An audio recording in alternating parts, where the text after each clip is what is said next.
Once upon a time, the infamous rover Reynardo plundered the floating isles. Then his mother called him to her deathbed. "Swear to me that you won't die on the gallows," she rasped. Reluctantly, he swore. And he whiled away his days at home with music, cards, and wine. But the Emperor had changed. He'd been good once, a shy, almost humble toad. He'd built universities.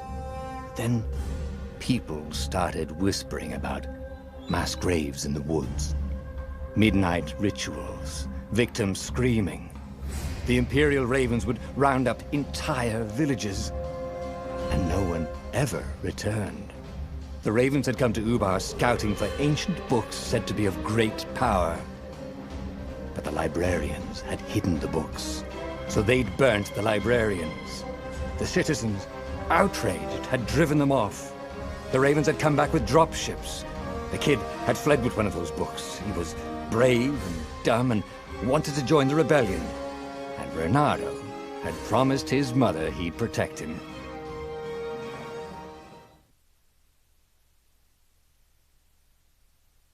The kid was looking down, watching his city burn. "Sorry, kid," Reynardo told the kid. "Look, if we give them the book, they'll leave you alone." "My mother died for this book!" "I promised her I'd protect you." "Oh, damn it." The kid had run off. With the book, of course. So Reynardo had to run after him.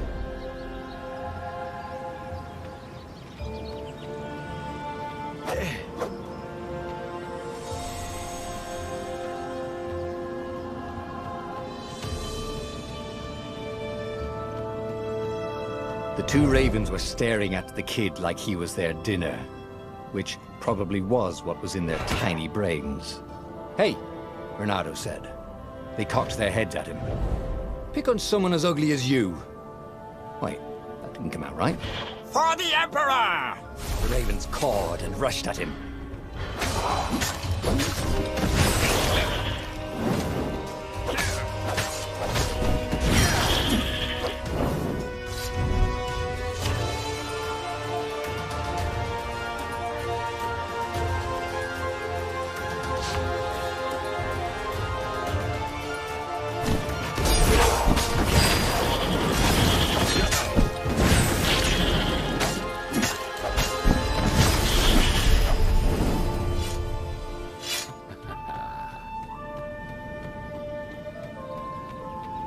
A dropship flew overhead. He hoped they hadn't noticed him. The kid.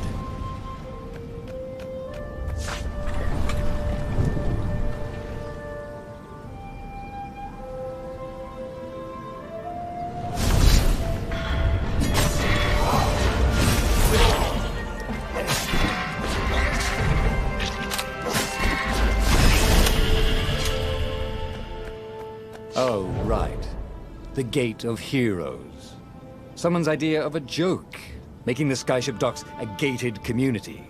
You needed a hero's sword to open it. And the kid was on the other side of the gate. "Who let you through? Promise me you'll take the book to the rebels, or I'm gonna steal your ship." "I'm not taking that damn book anywhere, and neither are you." "Try and stop me," laughed the kid. "I bet you don't even have a hero sword." And with that, the kid hopped away. Had to hand it to the kid. He was an idiot, but he had guts. Where was Reynardo going to get a hero sword? Ore and wind essence? That sounds about right. I'll need a workshop, though. Perfect.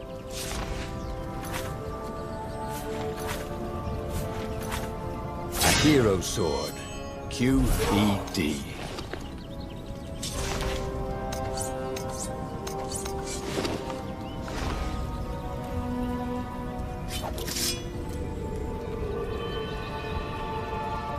This is what he got for settling down and finding people to care about.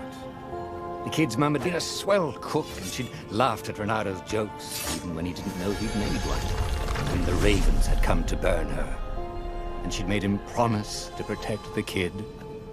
But she never told him where the book was, just the kid.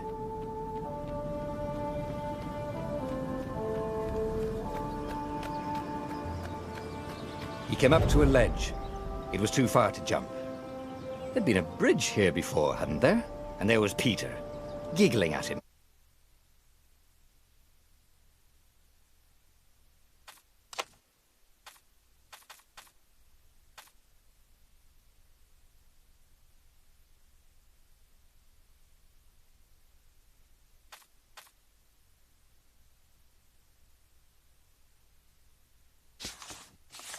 How'd you get across? He asked the kid. Where'd you find a hook? I hopped, said the kid. Wise-ass kid. Hey, look out behind you! Cute, said Renato. Ah, ravens.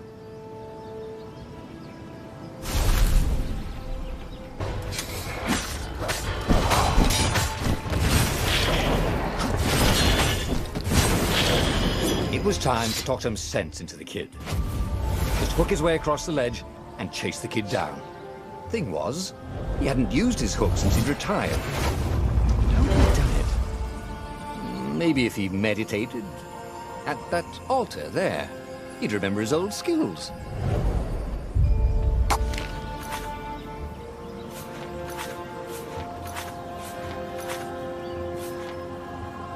It was starting to come back to him.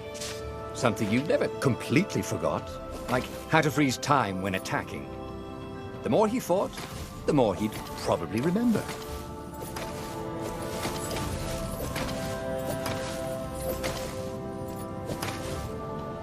And there was the Farfarer.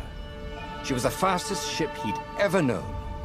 She could do the Kestrel run in 12 furlongs. Oh, so the salesman had told him. And something told him the kid was about to walk into an ambush. Stop! He shouted. I'm not giving you the book! Shouted the kid, and took off. No! Peter! But the kid ran for it, and a goggler nailed him with its ivy.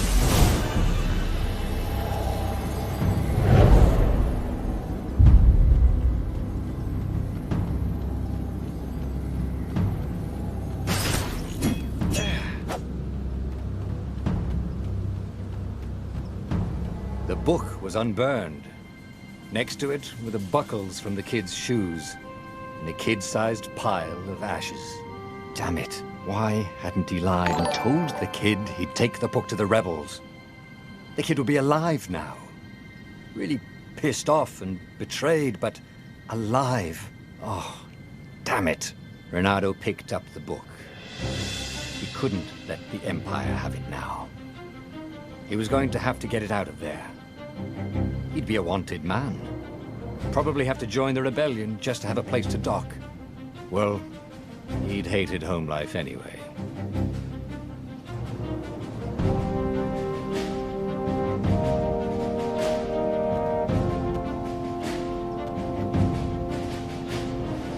What was the big deal about this book anyway? Maybe he should open it and find out. All that had been years ago. How many? The war was a blur, and now 3 Raven scout ships were chasing him. Where are you running, rebel? Cawed the Raven captain over the loudhailer. Renato could see them cranking up their catapults. Just going out for milk? Renato yelled back. Where can you run? Laughed the Raven horribly. Far behind him, another city was burning. The dark cloud above its island was thousands of Imperial ships.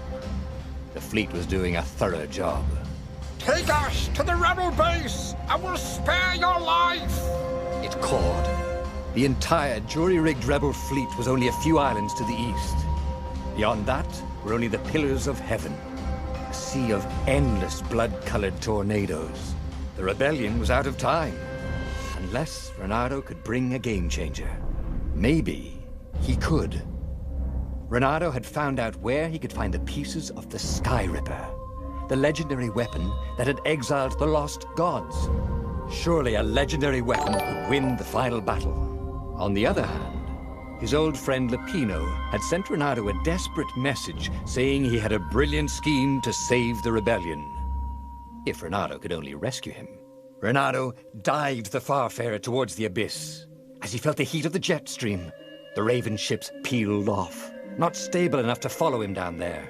Now it was time to choose. Lapino or the Sky Ripper?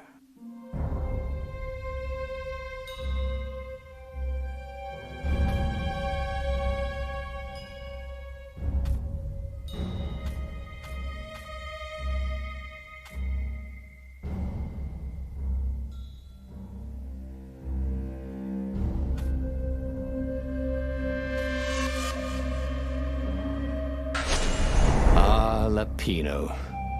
Apparently, the Mad Rabbit had sold a Pegasus that he did not exactly own. Lapino always wiggled out of trouble, given time. But he was out of time.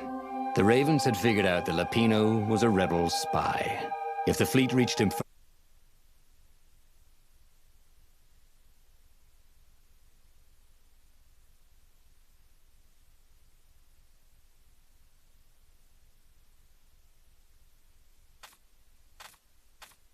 first, they'd string him up for that. Never mind the winged horse.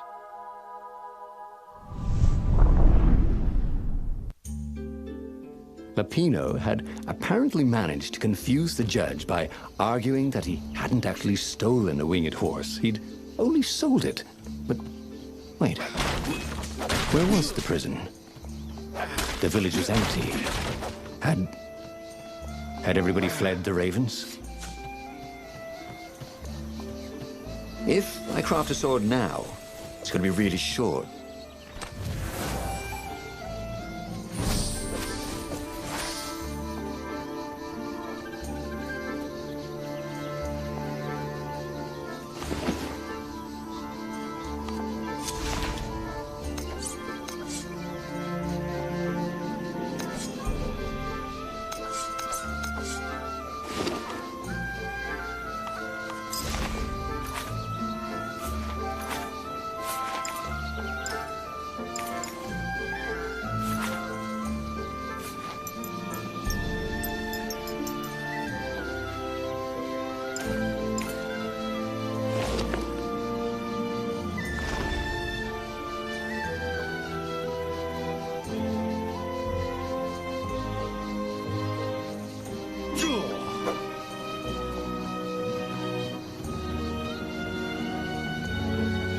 The platform used a hybrid propulsion system fueled by anti-gravity and wishful thinking.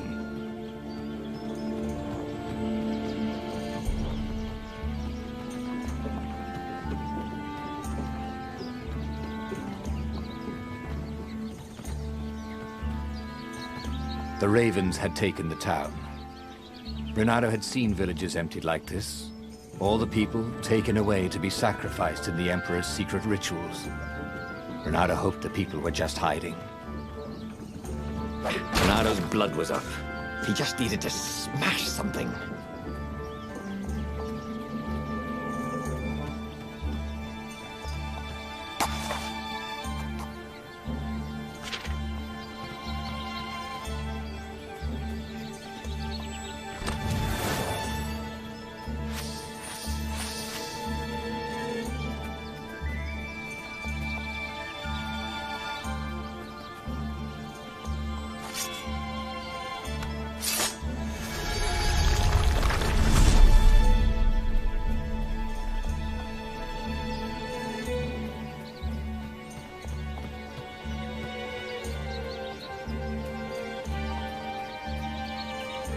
Firewalls only let you through if they think you're hot enough.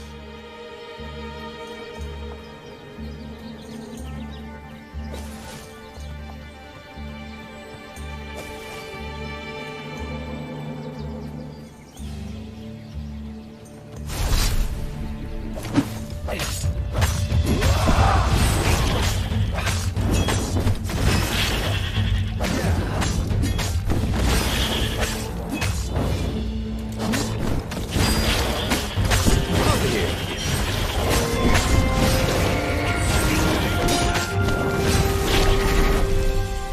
Ravens were landing everywhere. The advance guard.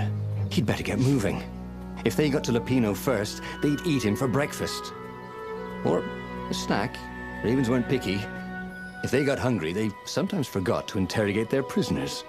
Even top spies like Lupino. Where had the mad rabbit got to?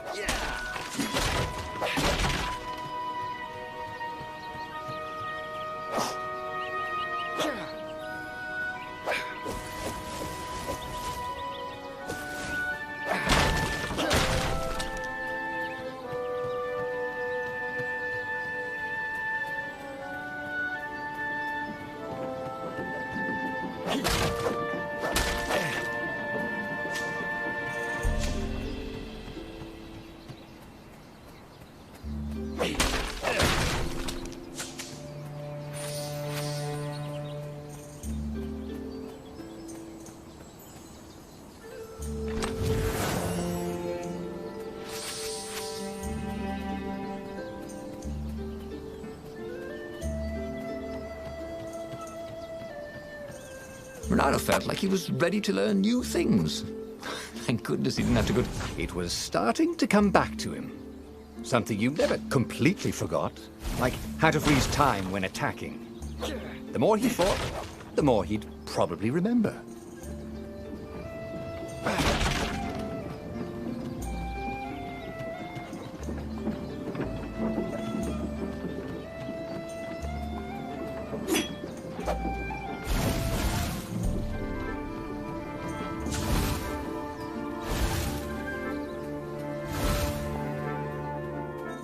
This is why heroes are called dashing, Renato thought. See? Dashing. Get it?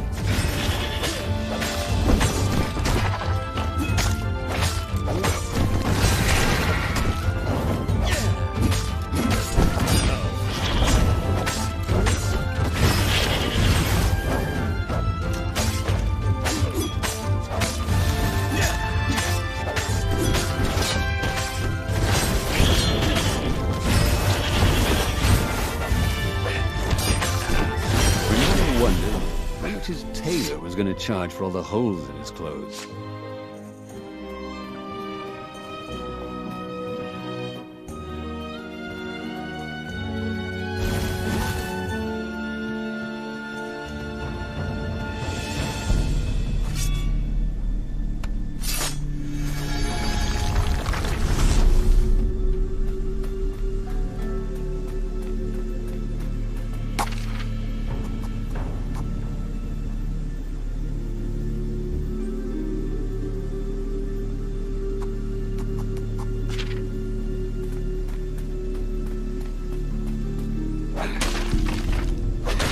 Renato felt a little better.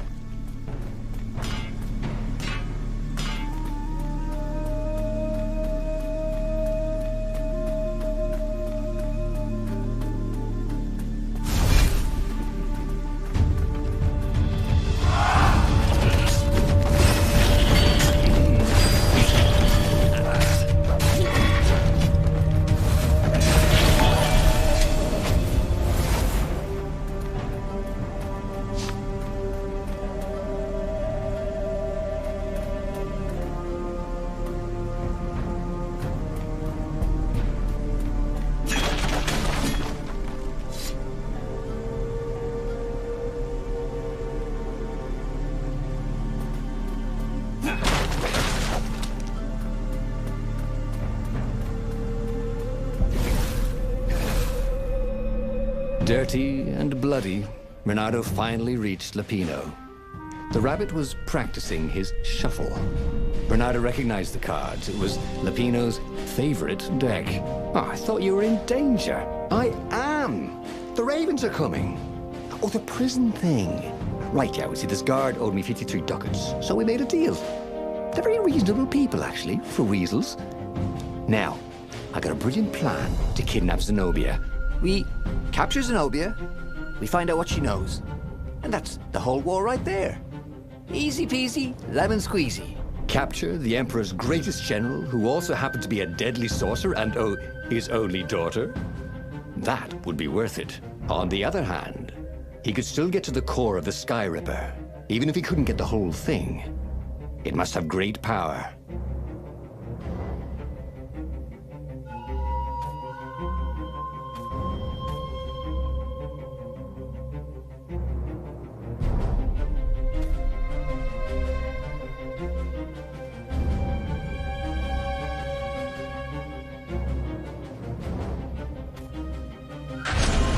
To make the Sky Ripper, the Transcendent Emperor had wrapped an armature around the eye of a god. Bernardo had already let that armature slip away to save Lupino's life. But even its core, the eye torn from a god, surely they could fashion a great weapon from that. The core of the Sky Ripper? Lupino's excited. That's an actual thing that we could just go and get. You've been busy. He sure had. Bernardo told him all the things he'd been up to. Soon they got to talking about old times, about wages they'd won and lost, and scrapes they'd barely got out of. It was good to be back with his friend. Bernardo grinned. He had a very good feeling about this. It's beautiful here, thought Bernardo. He was thrilled to be back with his old war buddy. He'd missed the mad rabbit. But something was not quite right.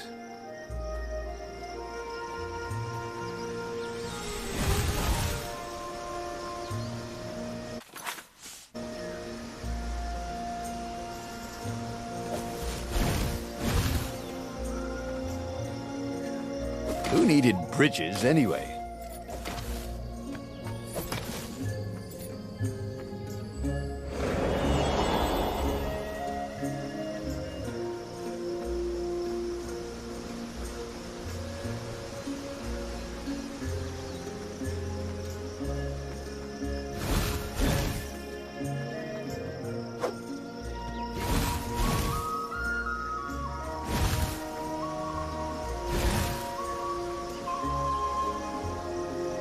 Sorry, mustache, thought Bernardo.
This chest was filled with reprints of the entire Sandman series.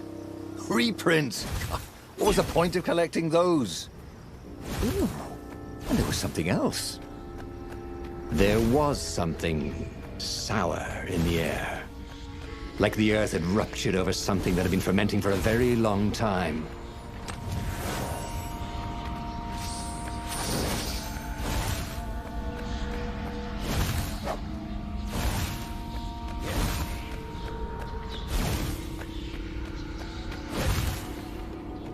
I'll just have a dash, thought Renato.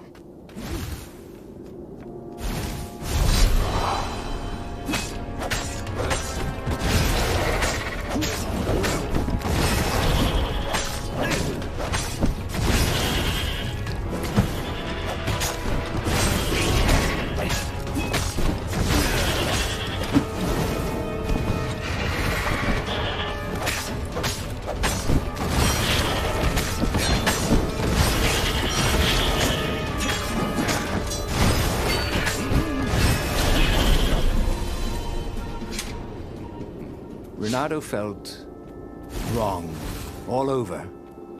He could feel an almost palpable sickness in the air. And if the land could have tumors, they would look like these monstrous crystals. The forest was quieter than it had been. There were insects, but few birds, if you didn't count the ravens. Bernardo smelled sick animals and dying ones, but no healthy ones. And getting a bad feeling about this, Bernardo thought. Maybe Lupino was right. Maybe they should have kidnapped Zenobia instead of coming here.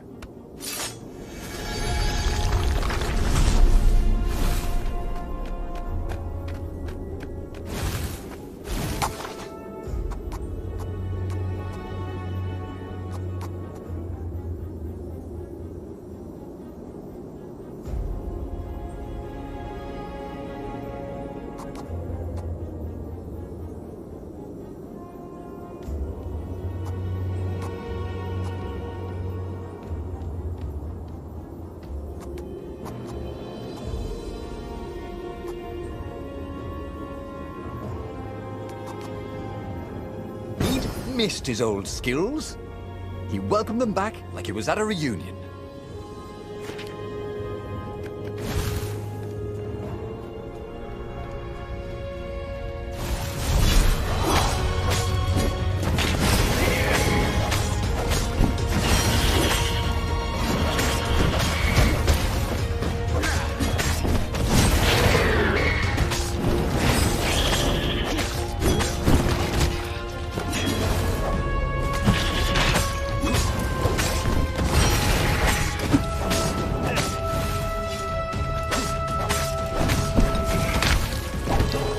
Guess now I find out what's next, he thought.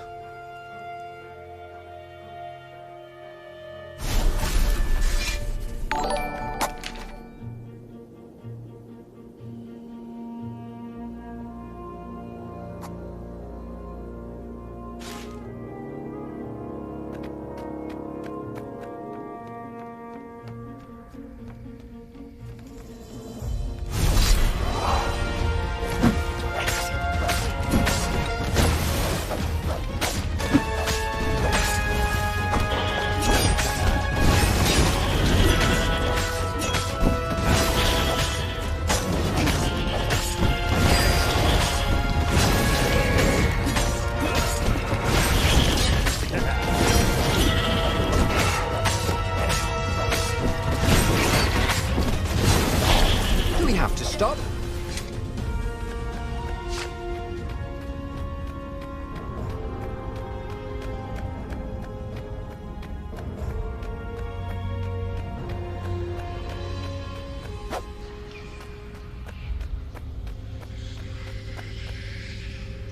As he held the radiant icosahedron, Bernardo felt queasy, like dozens of tiny worms were nibbling his insides.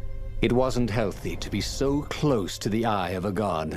How could he use it? He could take it to the observatory. The scientists there could tell him how to harness its ancient power. But honestly, Bernardo ached to get away from it. He brought the core back with him to the Farfarer. But honestly, Bernardo ached to be rid of it. "Tell you what," said Lupino. "I'll take it to the observatory. You attack the Imperial outpost." The Imperial outpost was a vital communications node. Taking it could shatter the Empire's ability to coordinate. And it would be full of secret plans and maps and maybe even rebel prisoners. It was a good target for a hero like Bernardo. But what if Lupino got the core and then broke it or lost it? Or worse, was Bernardo ready to take that risk? Maybe it was better if he brought the core to the scientists himself.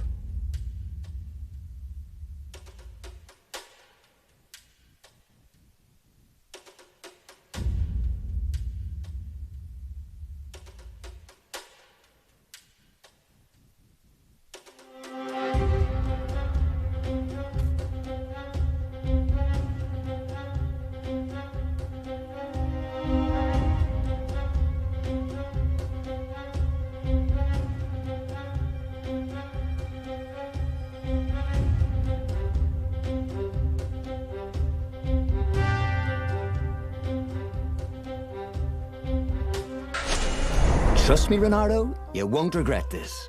I'll treat the core like it was my own baby daughter. As the Farfarer dived towards the Nexus, Lapino was jumping up and down with excitement. "Stop rabbiting around," Renardo said. Lapino just stared at him. The moment the ship landed, Lapino leapt off the ship.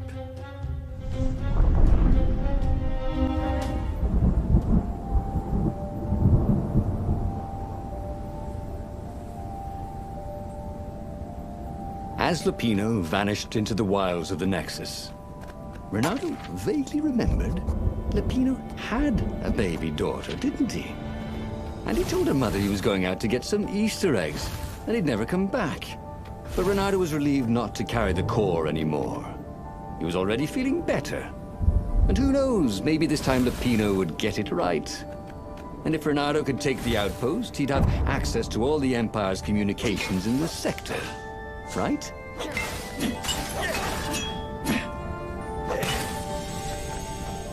Renardo hoped his mother wasn't watching.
I wonder what I could make with all these sword crafting materials, thought Renardo.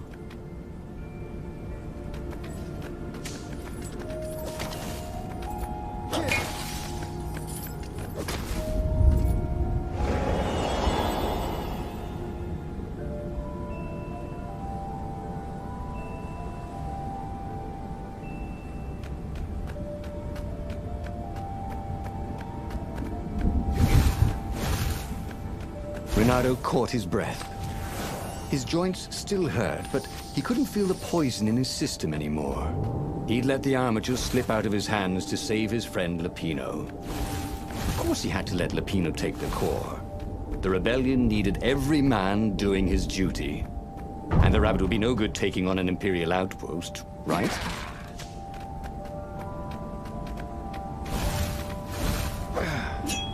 It was good to practice your moves, thought Renato. Keeps you limber.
Renato took the outpost with a song in his heart. Soon, he was stuffing his sack with key messages from and to the fleet. One message caught his attention. A high priority order has been given by the Emperor himself to locate something called the Iblis Stone. It was somewhere on a desert island. Renato had a bad feeling about this. Iblis was the name of one of the lost gods. If the Emperor was diverting ravens to search for it, maybe he should try to find it first. Then the Farspeaker Toad chortled a new message. The observatory had been sacked by ravens. Lupino and all the scientists had been taken to the mountains. Why? Why had he trusted Lupino again? And now the Empire had the core. Renato hailed the rebel base to warn them. But their Farspeaker didn't crouch back. Was the base under attack too?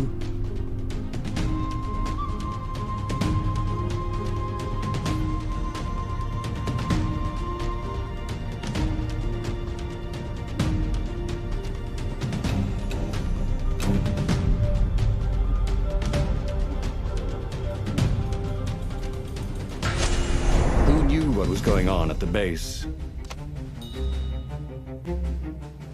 Renato felt a twinge of doubt. Should he have gone to the base? No. Logically, wherever they'd taken Lupino was probably where they took the core, right? Oh, why couldn't Lupino have just, for once, not got himself captured? Was that too much to ask? He shouldn't be too hard on the rabbit. No, he meant well, and he was insanely brave. You had to admire that.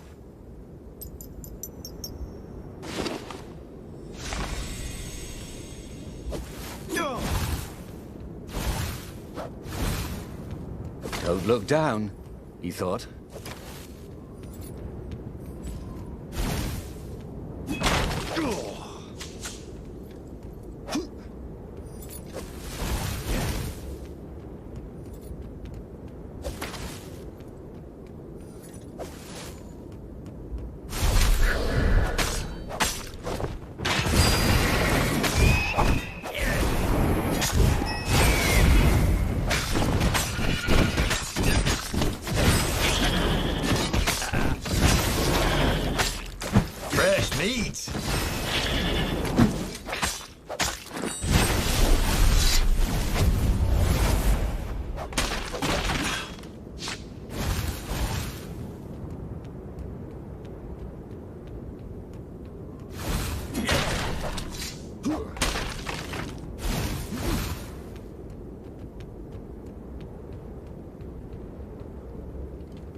Imagine getting a horse up in one of these things.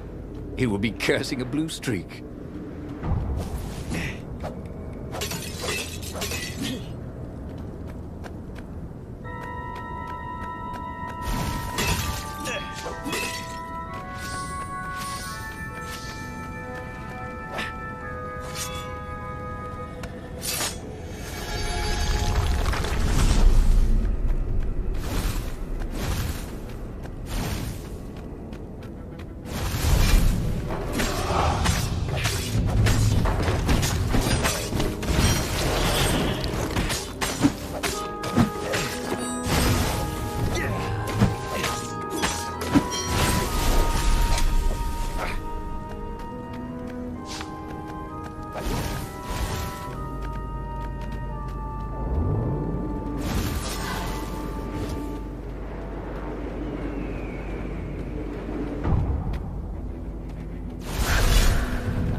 Where were they holding Lapino anyway?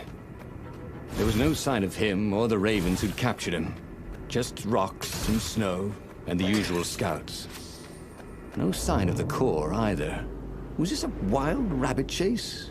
Oh, trust Lapino to screw up even getting captured. But what was this rebellion for anyway? Well, Lapino was a useless goof. But he was a friend. If friends didn't matter anymore, what was the point of winning this war?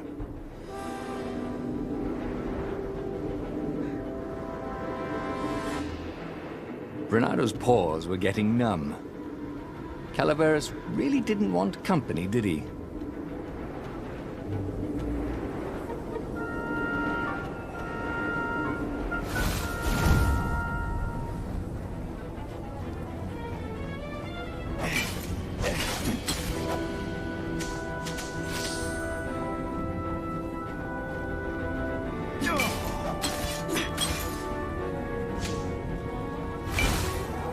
Smashing things was fun.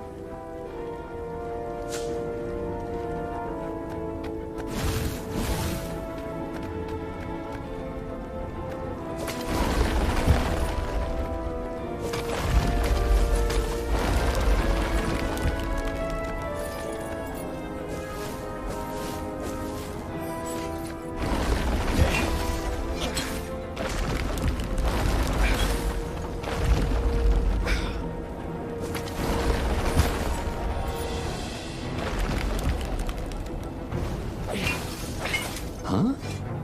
A lever? That was new. Most people still use doorknobs.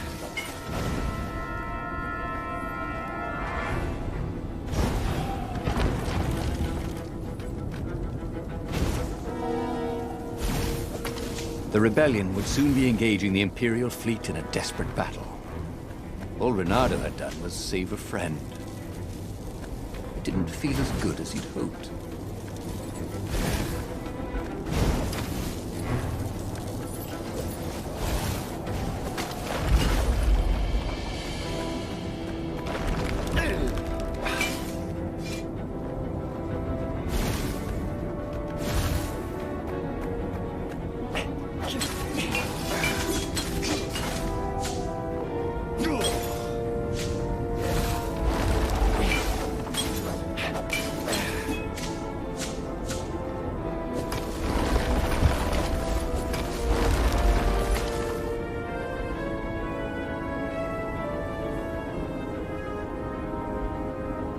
At the end of the mountain path, Reynardo came to a clearing.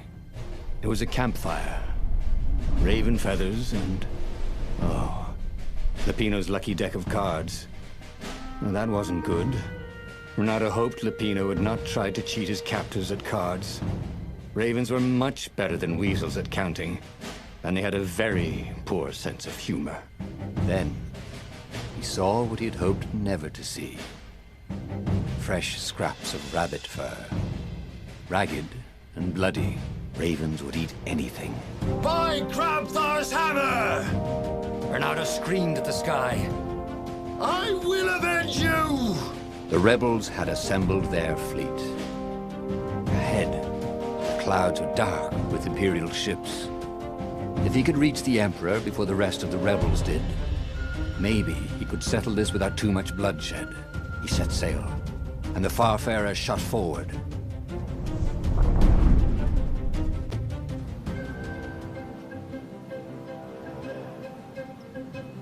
Poor Lapino had never been a great warrior. The Mad Rabbit was good for a lark and a laugh. And a pint. The thought of ravens eating him made Renardo furious. The way they were eating up the land. The way the Emperor was eating up the people with his new, bloodthirsty ways. He would make them all pay.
Cool.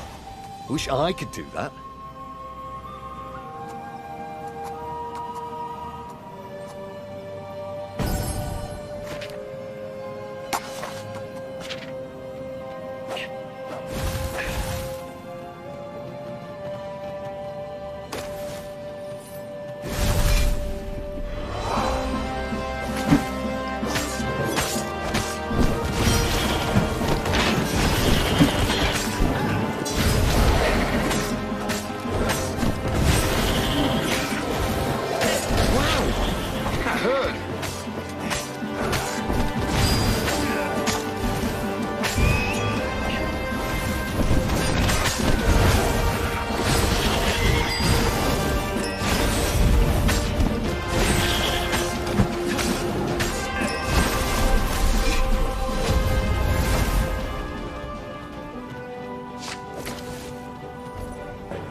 He wished there were more pylons he could use the hook on. They really needed to construct additional pylons.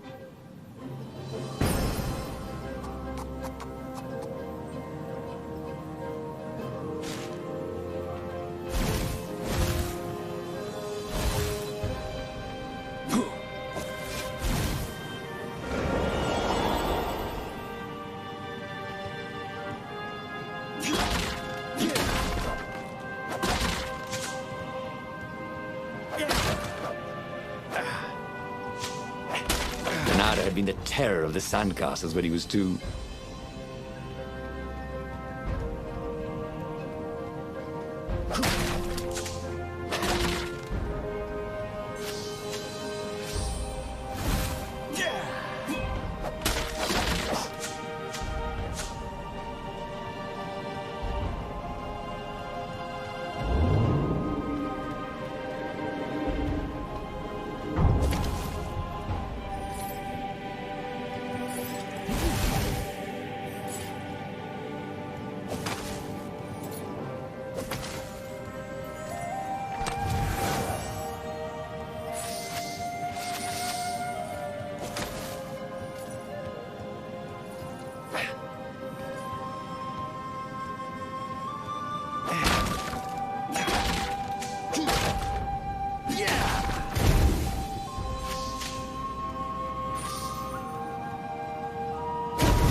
Can't we just agree to disagree?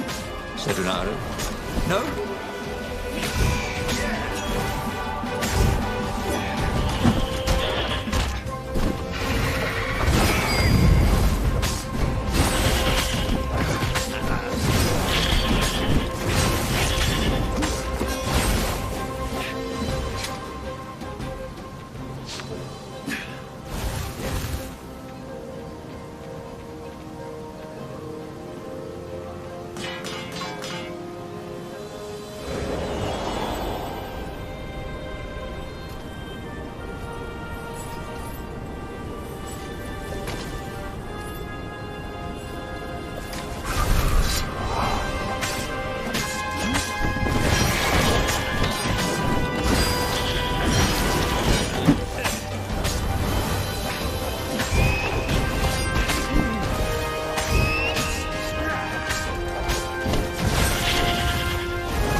He had given up every objective to save his friend.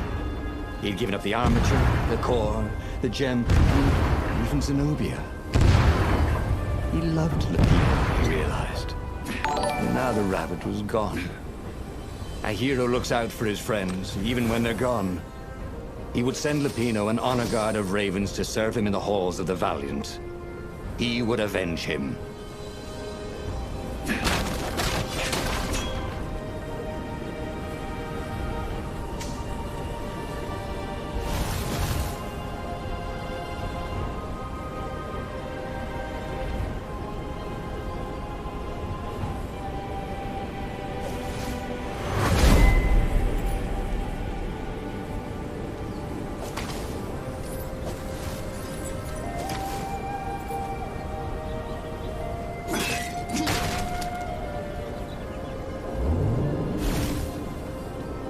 A very clever engineer named Elon Muskrat got his start making floating platforms. Not many people knew that.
reached the Emperor's ship.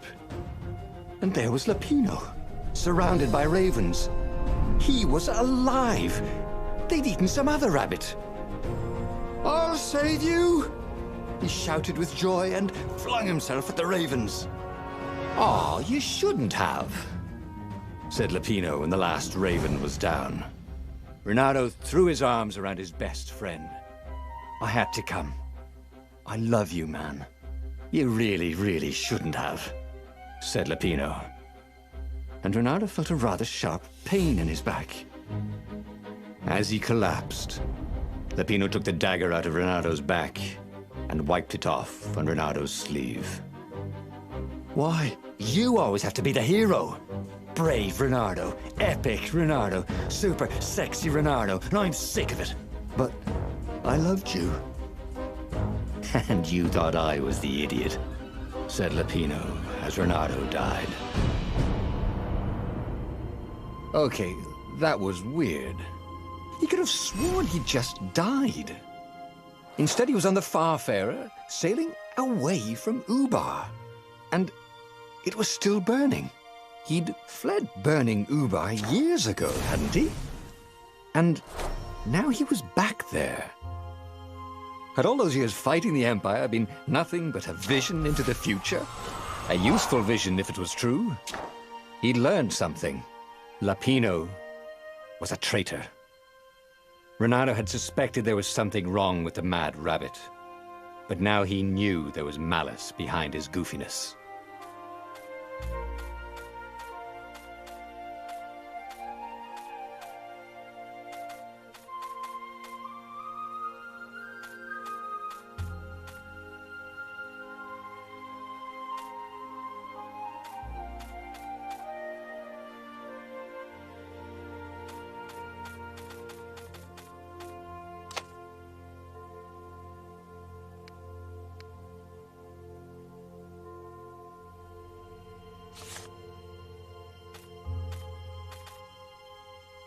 He'd made bad choices.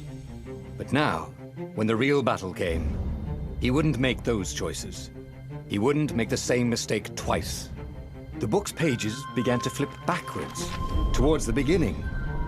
And he realized that his adventure was just beginning. The clouds parted over the Isles of Boreas. It was time to choose. The rebellion was in trouble. Ravens were scouting for the secret rebel base. They needed a game-changer. Pieces of the Sky Ripper had surfaced. Or so a scholar in the mountains had told him. Surely the weapon that banished the lost gods could defeat the Emperor. Also, a temple had risen out of empty desert. The Emperor had brought the Sky Ripper pieces up out of ancient burial by his obscene rituals. Could this be where the Iblis stone was hidden? Someone better get it before he does, thought Reynardo. And also, his old friend Lapino needed rescuing. Of course, Reynardo had a pretty strong suspicion that Lapino had betrayed the rebellion. But could Reynardo really leave an old friend to the Ravens?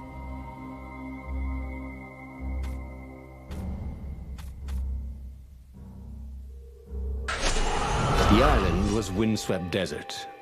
No one went there except ostriches and ostrich hunters. The Iblis stone. It sounded ominous. It sounded powerful. If the Emperor was searching for it, it must be dangerous. And so, Reynardo went ostrich hunting.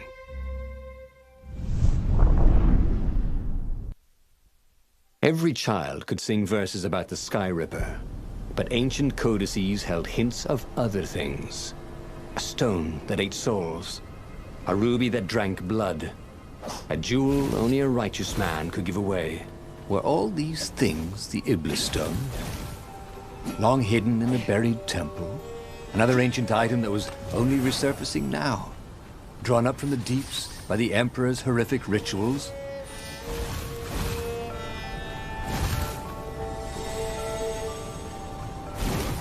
A crafting bench. Reynardo wondered what he could make with it.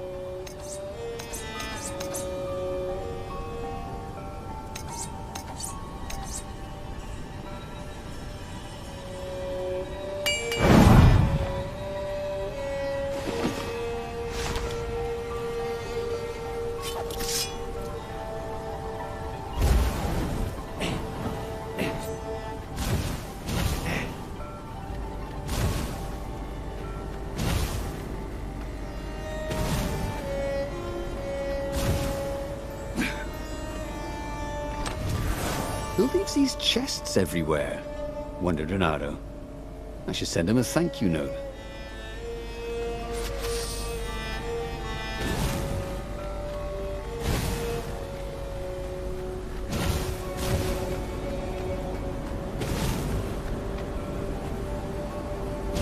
The air here tasted bitter. The steps were too tall for a person. The entire place felt restless, like it had been vexed to nightmare under the dust, waiting for its hour to come around at last.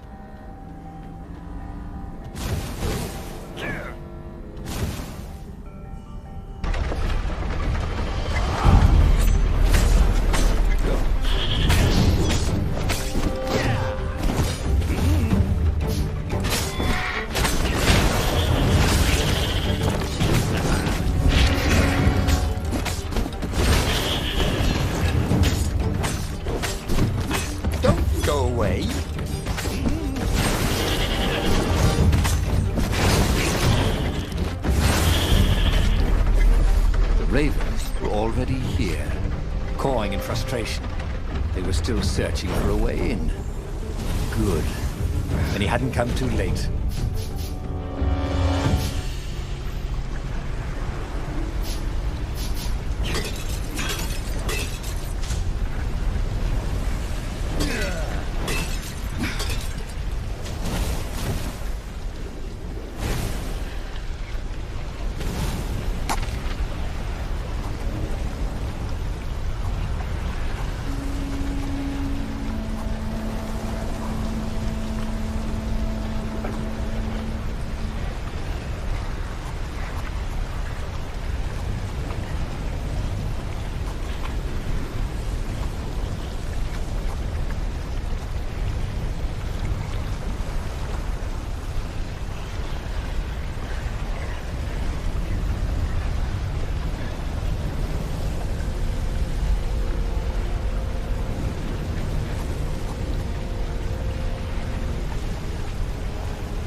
It was more and more extraordinary.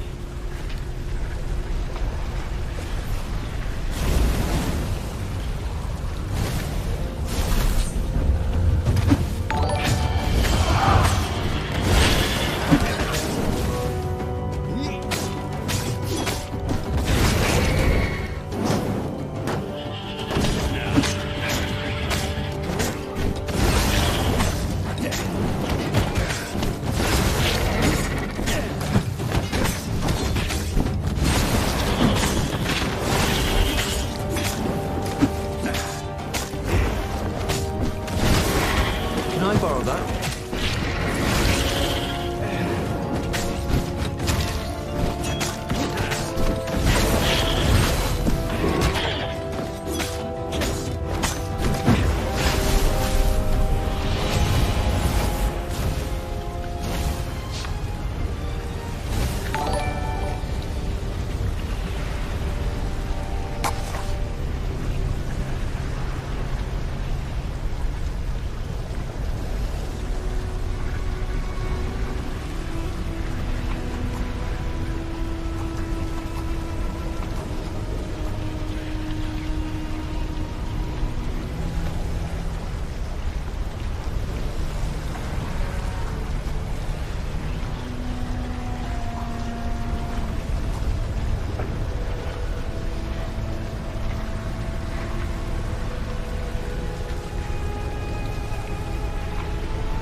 Hero Wall, Hero Sword, Ice Wall, Ice Cube.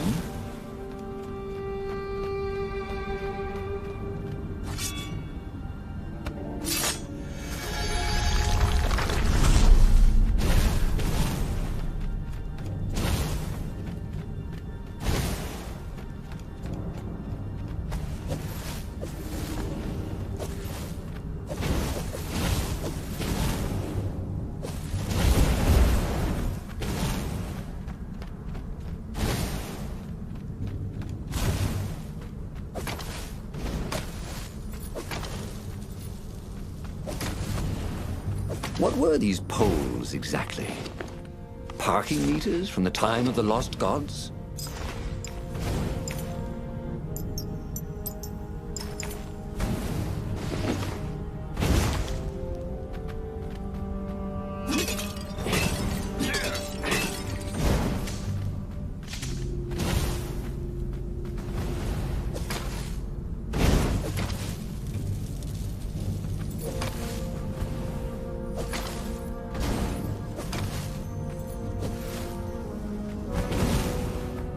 Open, says me.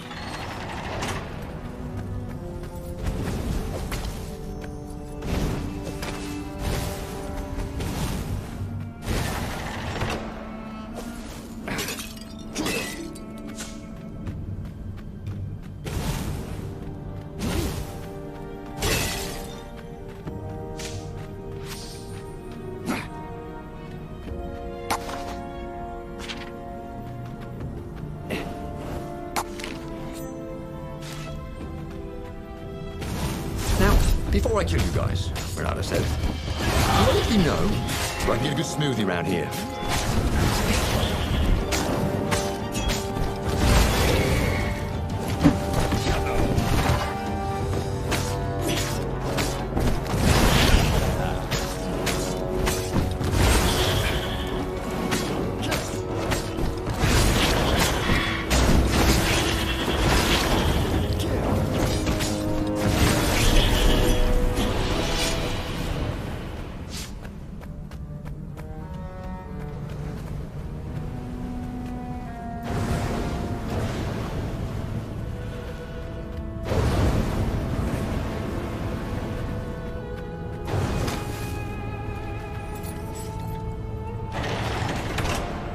The Ravens, at least, could not get past this point.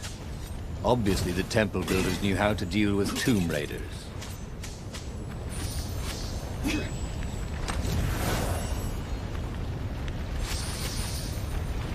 He wasn't that good. Yet.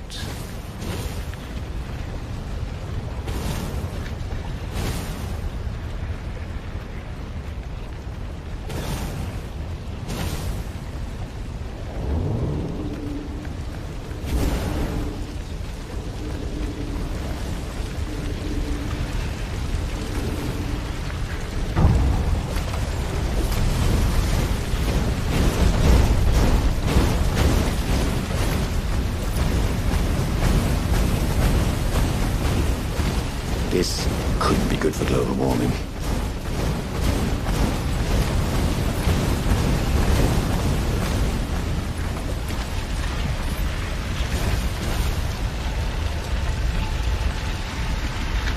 It was a stone of the purest blackness. It reflected no light, like a void made solid. Nervous, he picked it up.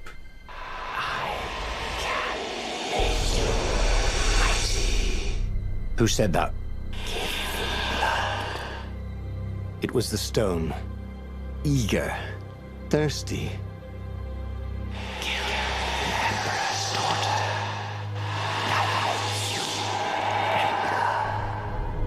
That seemed tempting and terribly wrong.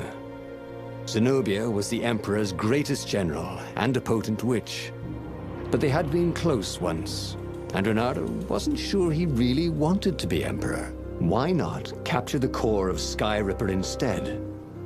It was the eye of a lost god torn out by the transcendent Emperor to power his greatest weapon. What's the core? Said the stone anxiously.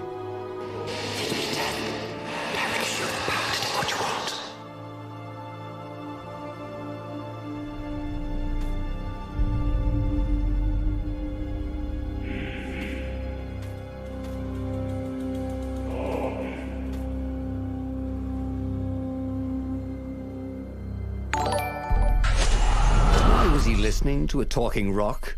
Ah, but the rock had a point. If the stone could truly turn him into a powerful warrior, he could defeat the Emperor with the very weapon the wicked old toad had sought for himself. To be a hero, you had to sacrifice old friends sometimes, especially when they've become enemies.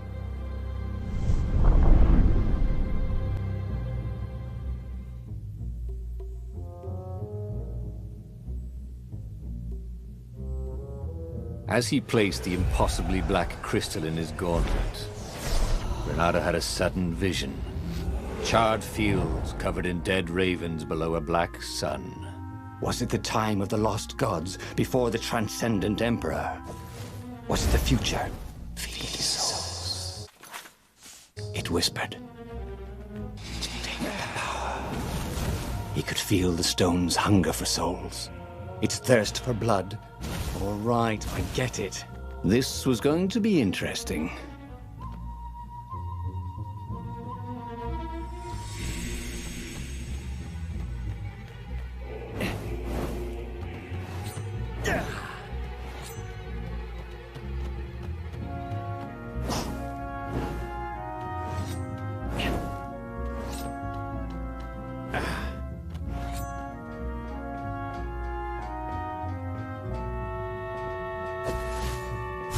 Ice walls only let you through if they knew you were cool.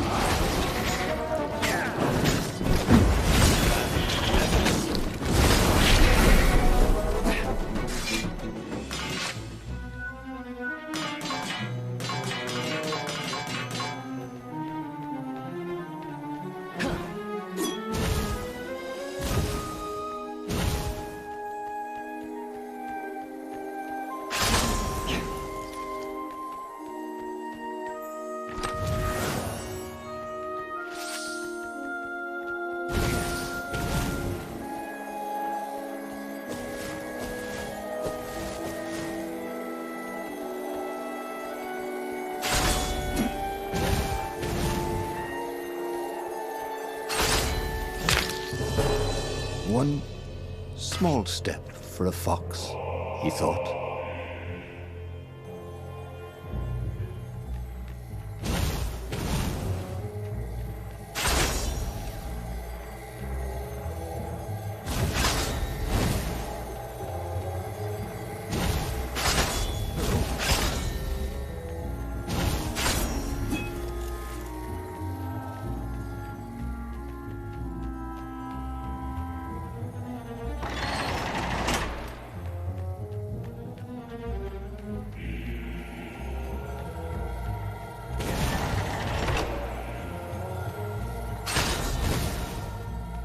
You blinked.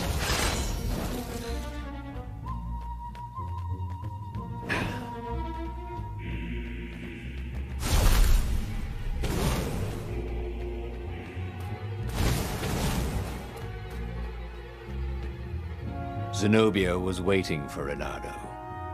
She was alone, confident as always. Fire danced at the tips of her claws. Are you here to surrender? She seemed as cocksure as he felt. But she didn't know he had the stone.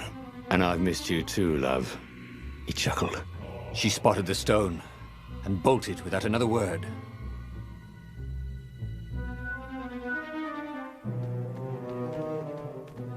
I need more materials, thought Renato.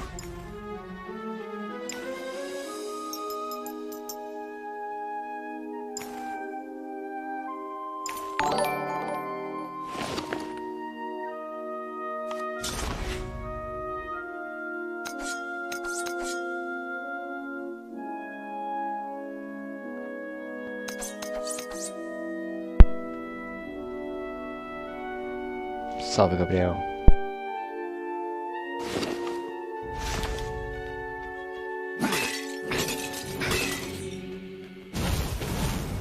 He knew the known knowns, and even some of the known unknowns. But he didn't know the unknown unknowns. You dig?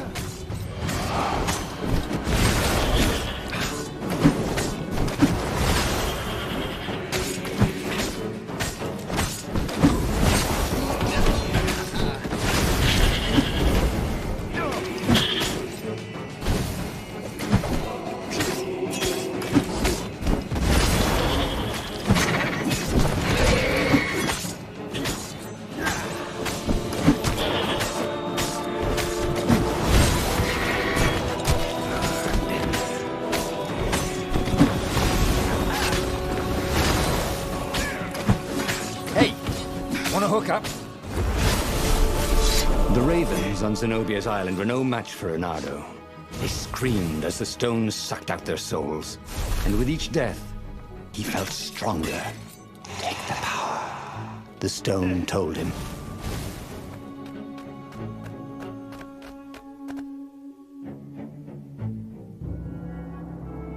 Finally, Reynardo caught up to her. He had never seen her scared before. At school, she'd been the determined, brave one. Now her eyes were wide, frightened.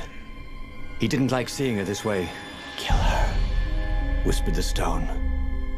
You cannot win your rebellion without it. Please.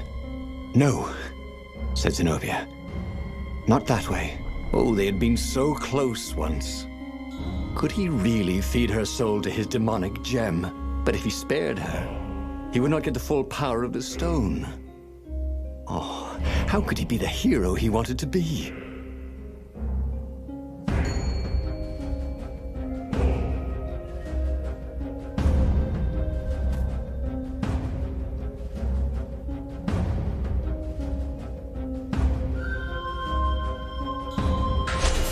Reynardo hesitated. Zenobia was his greatest enemy. She was the Emperor's daughter and his greatest general, and the single person Reynardo least wanted to remove from this world, especially that way. She was holding her arms out before her, hands fluttering, fending him off with hopeless urgency. Nope, she was weaving a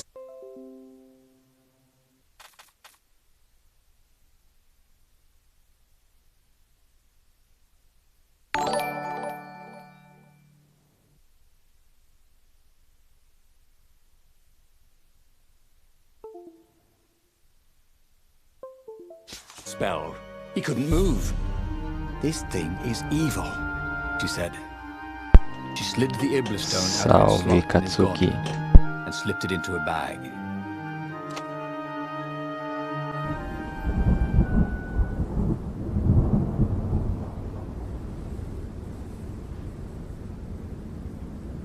Reynardo felt a little sick. Ever since Zenobia had taken the stone from him, he'd felt an ache that wouldn't go away. He missed it. He wanted it back. He needed it back. Why hadn't he killed her when he had the chance? She was the enemy. He hadn't even seen her in 14 years. Why had he hesitated? You were a sucker for an empowered woman. Reynardo kicked himself. Don't make that mistake again.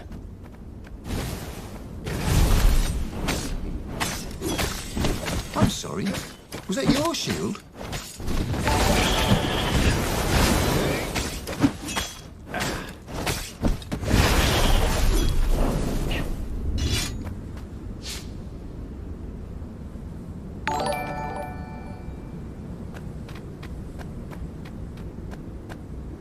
Fala, Gabriel Nani.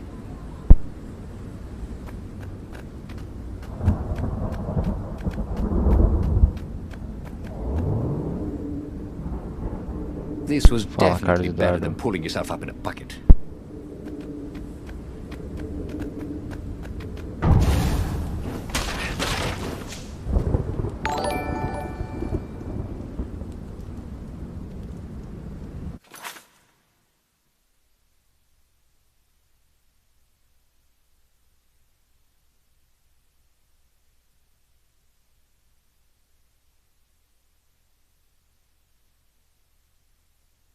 Finalizando por aqui.